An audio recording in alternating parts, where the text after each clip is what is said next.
Cole, a couple of days of practice here before getting set for your next series. But before we touch on that, let's just go back to last weekend against Rockford. It seemed like an offensive explosion for you guys, finding the back of the net a lot. Just what did you enjoy, I guess, about that last series for your team?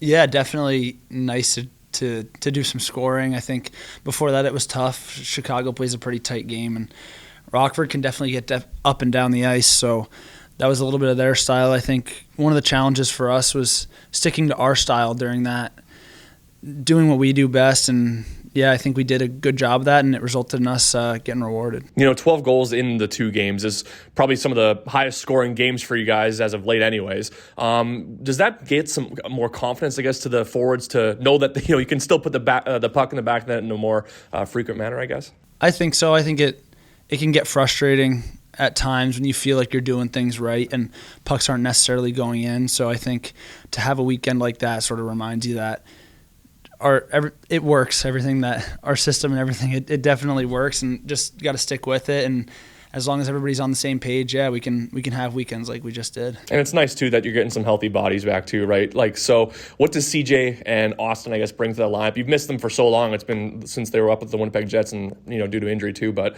getting those two guys back, that must be a big boost to your offensive. Yeah, it's been a while. It's definitely nice to have those guys back on the ice and off the ice. They've been around a bit too, so I think they help a lot as just staying calm during games. Whether I think even the second Rockford game we were losing 2-0, but I think the bench does a good job staying calm and talking about what we just talked about. Just stick with it. We don't want to change our game at all. Stick with it. Things will come, and I think they definitely help us out with that. Does the excitement level also sort of gear up a little bit more as we go deeper into the season here?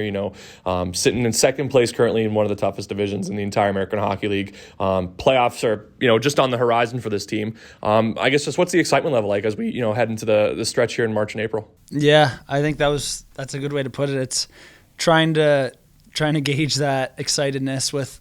There still are 24 games left, whatever it is like that. So you don't want to look too far ahead, but I think it's certainly a long season, so it's hard not to get excited about the playoffs. But yeah, we have a pretty long stretch on the road coming up after this weekend, so I think it'll definitely be a little bit of a grind, but everybody's, like you said, with everybody coming back, we're looking forward to it. Is there also some added excitement too, though? Because for some of you guys, especially yourself, there hasn't been any playoff hockey, for quite some time just due to COVID-19 and, the COVID season last year as well. So does that add also just a little bit more excitement to know that you're playing for a Calder Cup at the end of the year? Definitely. There's certainly more on the line. I think last year guys were excited to come to the rink every day and play our games here at the Iceplex, which was a little bit different. But yeah, now there's a bit of a bigger picture, I think, more of a long run. So I think it makes us focus even more on sort of our process and sticking to our system, because while game to game we might not get every result that we're looking for, as far as when the playoffs come up, we want to be as ready as we can.